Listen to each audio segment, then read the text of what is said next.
I wish my wife could just stay buried. Then, all of Amy's assets would be mine, and I could live carefree every day. Wow, that's so low, Nathan. Don't worry. Eventually, everything will be yours and you'll outlive her. That's the advantage of marrying older women. True. After all, I took her in, so I should get some perks. As I listened to my husband and his family's inappropriate remarks about my late father, something broke inside me. I left the room in silence. I stepped outside. I took a deep breath of the cold air, and I made a life-changing decision. My name is Amy Stamper, a 29-year-old stay-at-home wife. I currently live with my husband Nathan, who's 3 years younger than me, in a house in the suburbs. I first met Nathan at a wedding of a mutual friend. I wasn't particularly close to the bride, but she insisted I come, so I couldn't refuse. Since we didn't share many friends, it was more like I was there to make up the numbers. I went quietly congratulating the bride while chatting politely with the other guests. After the reception, I was about to head home when someone called out to me from behind. "Excuse me, could I talk to you for a moment?" Surprised, I turned around to see a young man out of breath, Nathan. Though his sudden approach startled me, his sincerity persuaded me to stay. At first, I didn't see him as a romantic prospect. After all, he was 3 years younger, which felt too young for me at the time. Unaware of my hesitation, Nathan enthusiastically shared many things about himself. He worked at a securities firm and aimed to move into management.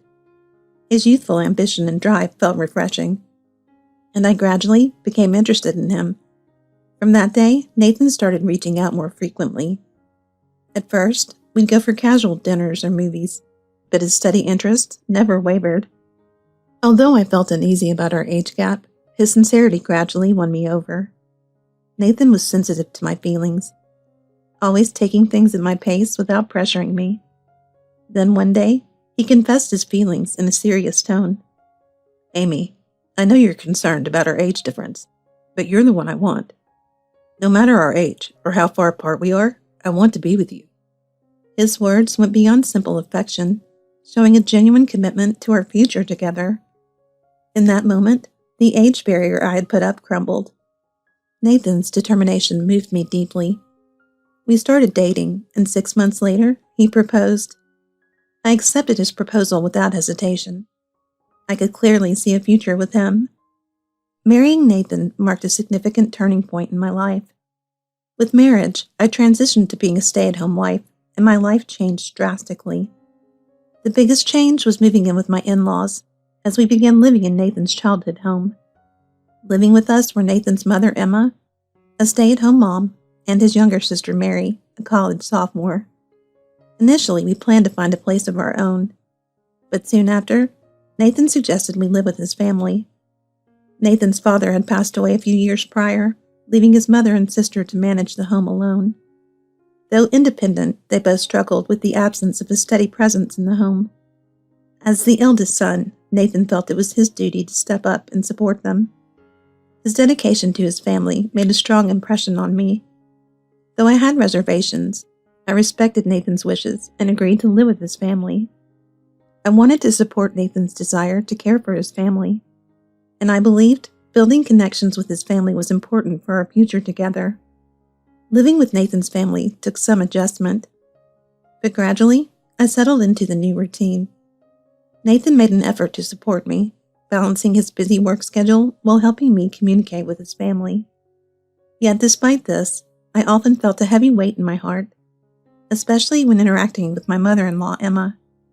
Emma, now in her 60s, was generally cheerful and friendly, but her comments often had a sharp edge. She would say things in a lighthearted tone, yet I couldn't help but feel a sting each time. At first, it was over something minor as dinner. One evening, I decided to try a new recipe, hoping the family would enjoy it. Nathan and Mary often complimented my cooking, so I thought a fresh twist would be welcome. But Emma's reaction took me by surprise. "This soup isn't as good as usual." She frowned slightly and put down her spoon. My whole body tensed. "Oh, I'm sorry. I tried a different seasoning. Did it not taste right?" I smiled, trying to brush it off, but deep down, I was filled with worry. Emma continued in her usual light-hearted tone. No, it doesn't suit my taste. I think your usual light soup is better. I thought you were supposed to be a good cook, but maybe your creativity is lacking. I'm still learning. I kept a bright expression, but her words left a dull ache in my heart. Though Emma didn't mean it unkindly, I couldn't shake the hurt each time she made these remarks. I'm the straightforward type, so please don't take it the wrong way. She would say this often, unaware of how much her words affected me. One evening, I shared my feelings with Nathan after he came home from work. Your mom can be really harsh sometimes. I know she doesn't mean any harm, but it still gets me down. Nathan considered my words, then tried to reassure me gently. That's just how she is. She may come across strong, but she genuinely relies on you, which is why she says those things. His words helped a little, but the uncertainty in my heart didn't fully lift. I often wondered if I would ever find a way to connect with Emma without feeling overwhelmed by her comments. Living with Emma was challenging enough, but there was someone else who often tested my patience, Mary, Nathan's sister. At 20, Mary was bright and cheerful, often filling the house with her lively personality. However, her playful pranks were sometimes more than I could handle. Shortly after moving in, I realized how mischievous she could be. One day, while I was folding laundry, a sudden, ear-piercing bang sounded behind me. Startled, I let out a scream, only to turn around and see Mary grinning with a confetti popper in her hands. Did I surprise you? You think? My heart nearly stopped. Please don't do that. Well, I don't know. Your reaction was hilarious, though. I tried to protest, but Mary just giggled, clearly amused by her prank. Her antics continued over time. She would switch off the bathroom lights while I was showering, or surprise me with fake bugs. The worst prank happened when she pretended Nathan had been in a car accident. With a solemn expression, she handed me her phone and told me in a somber voice, Amy, the police just called. They said my brother was hit by a truck and is in the hospital. What? That can't be. Hello? Hello? This is Amy, Nathan's wife. I heard my husband was in an accident. But there was only silence on the other end, followed by uproarious laughter. I turned around to see Mary clutching her stomach in hysterics. Amy, you really thought it was real? Seriously? As if the police would call me first. Wait, all of this was a joke? Yeah, joke's on you. She laughed as I sank to my knees, overwhelmed by relief and disbelief. That evening, I finally confided in Nathan about Mary's pranks.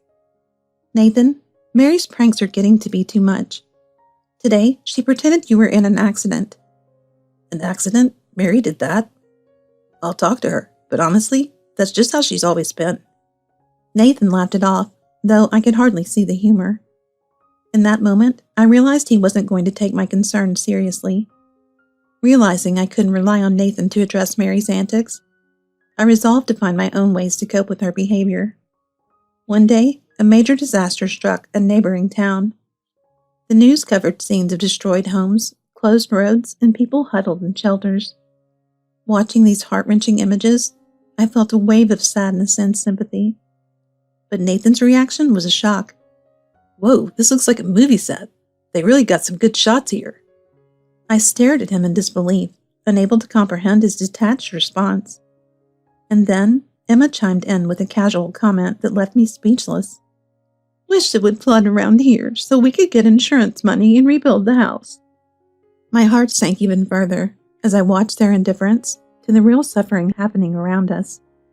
Mary joining the conversation threw out her own absurd ideas. If we're rebuilding, let's make it a 3-story mansion with a pool and a barbecue area. Wouldn't that be great? Don't get ahead of yourself, Mary. Maybe start with a basic emergency kit instead. Food prices might go up, you know. Emergency supplies? How boring. Sitting there, listening to their nonchalant chatter, I felt hollow. To them, this disaster was merely an inconvenience or a distant event.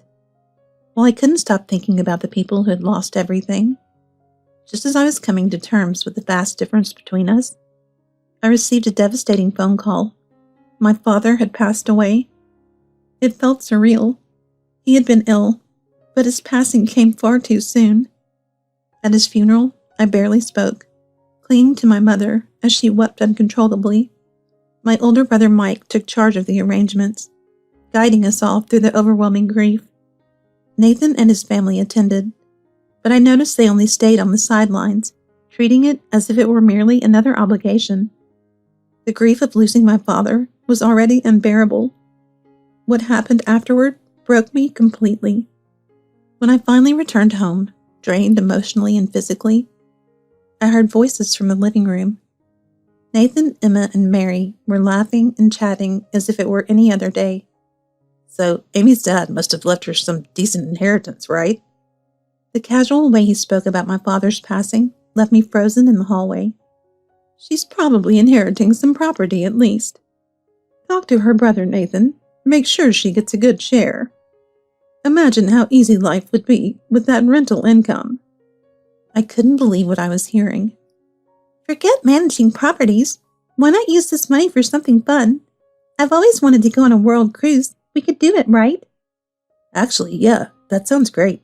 And I'd love to finally book first-class flights. Let's go all out. I'll book the best hotels. Their callous conversation left me feeling numb. My father had just passed, and all they could think about was what his death could mean for them financially. But Nathan's next words cut deeper than anything else. If only Amy would pass away too. Then all that money would be mine, and I'd be set for life. Mary gasped, then giggled. Oh my God, Nathan, that's so awful.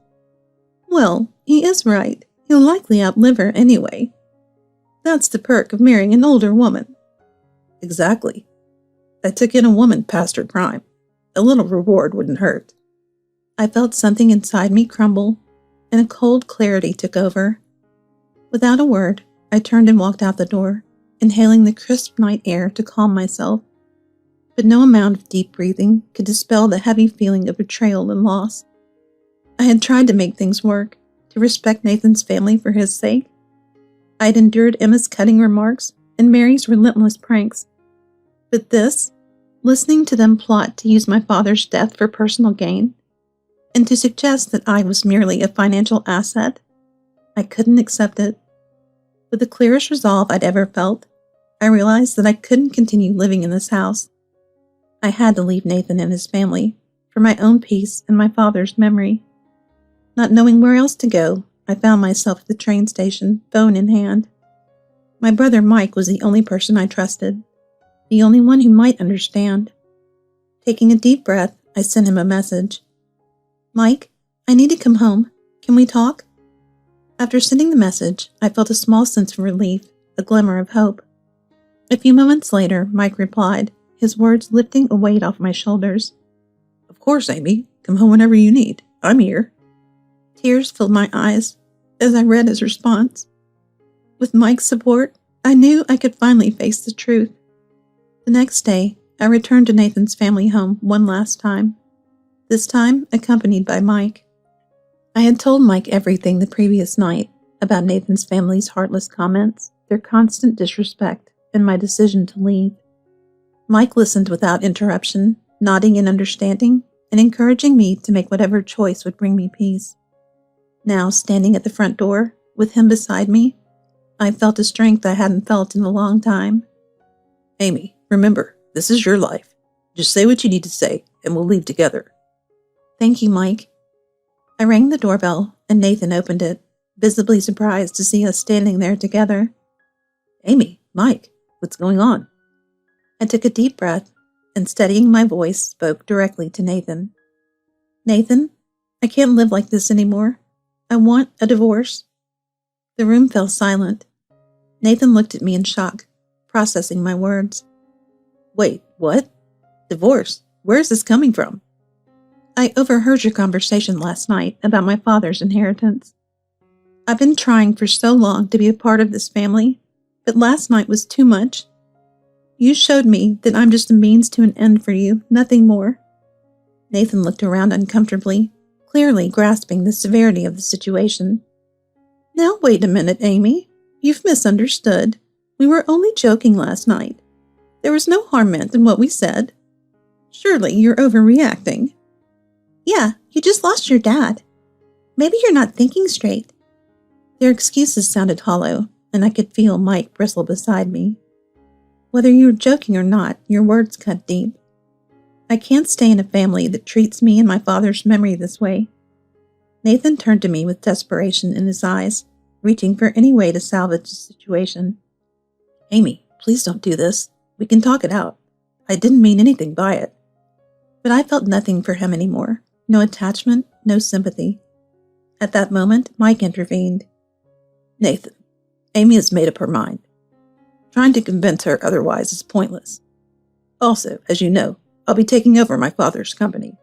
This means I'll be ending our business relationship as well. What? But we can keep business and personal life separate, can't we? Business relationships are built on trust, and right now, there's none left to give. Nathan was speechless, his face paling as he realized the weight of Mike's words. For years, my father had trusted Nathan's firm to manage our family's finances. Now, that trust was irrevocably broken. Mike continued with calm confidence, underscoring the finality of his decision. We'll be moving all our assets to a different firm. I'll have the paperwork sent to you this week. Nathan, visibly distressed, looked from Mike to me, panic flashing across his face. Amy, please, I can't lose you, or this account. It's too late, Nathan. My decision is final. I deserve a life with respect and peace. Goodbye. I turned and walked away, not looking back, knowing that this was the start of a new chapter. In the weeks that followed, Mike helped me finalize the divorce, bringing closure to a painful part of my life. Nathan, stripped of his business account and abandoned by his family, suffered the consequences of his actions. His company reputation took a hit, and he was reassigned to a small branch far from the city. Emma and Mary also faced consequences. Expecting a windfall from my father's estate, they had spent extravagantly, only to find themselves in debt. Unable to repay the loans they'd taken, Emma was forced to work part-time, a shock for a woman who had never worked a day outside her home. Meanwhile, I had started rebuilding my life, feeling more confident than ever. I was reconnected with an old manager from a previous job who offered me a position back in the workforce. Grateful for the opportunity, I accepted. It felt like fate, giving me a fresh start just when I needed it most. I finally felt free to live on my own terms and build a future filled with happiness and dignity. This was the beginning of a new journey, one that I would walk with a clear heart, grateful for the family that truly stood by me.